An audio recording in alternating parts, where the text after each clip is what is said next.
Several days later, the caravan was struggling. Dry grass crackled underfoot with each step, heavier than the last. Lydia led her donkey eager as they trudged uphill. Dust was caked into his sweat, and she would have felt sorry for him if her own hot, filthy, thirsty state had not been equally pitiable. Additionally, she knew they were close to the village. Just a little farther to the top of the ridge and they would see it.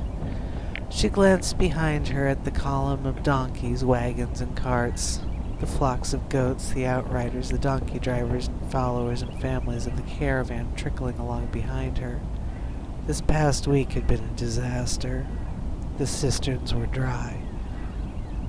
Wells were low, and what water they had smelled odd.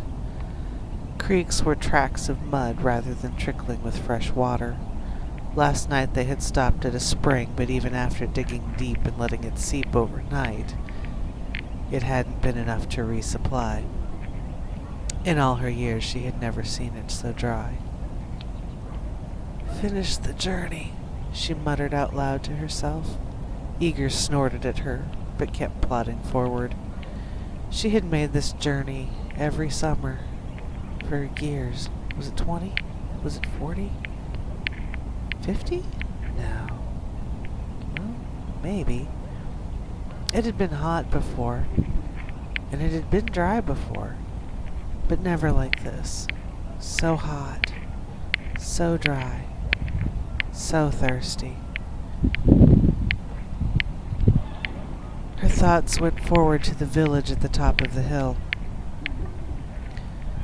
It was home to her friends Keelan and Pat.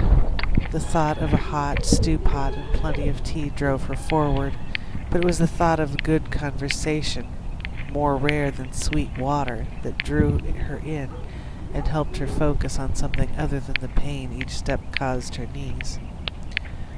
Finally, Lydia reached the top of the rise, and there she saw the little village with its little cottages cozied up around the well at the center of the town.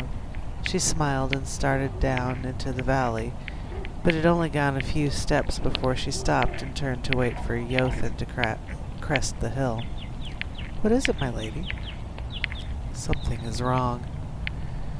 Lydia drew out a spyglass and surveyed the village before passing the glass to Yothin.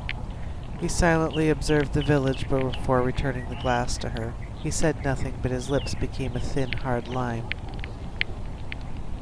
"Have the caravan gathered just below the rise?" "Yes, my lady."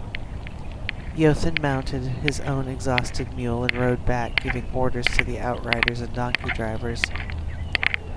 The sun had sunk very low in the sky before the caravan was circled and prepared to defend itself if needed. Lydia, Yothin, the 3 donkey drivers, rode forward to investigate the village. There was no smoke from the chimneys, no children running out to greet them. The garden plots lay fallow. They rode to the fountain beside the well. The fountain was dry and choked with dirt and dead weeds. Slowly, they turned and looked into a few of the cottages, and all were empty. Lydia walked to the edge of the village where their temple stood. On the east wall, a large arrow had been carved into the daub, pointing up at an angle towards the north.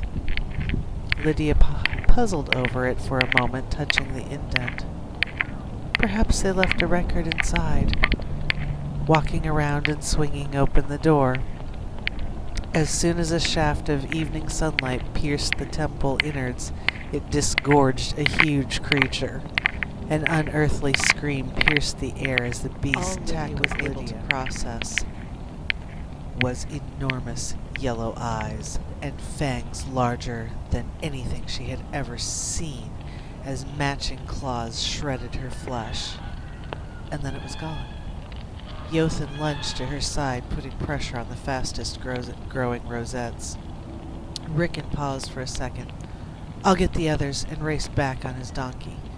The 2 knelt beside Lydia, tearing their shirts to make makeshift bandages. "What was that?" Grizzle. Lydia grasped against the pain. Never seen one this far north, nor so large.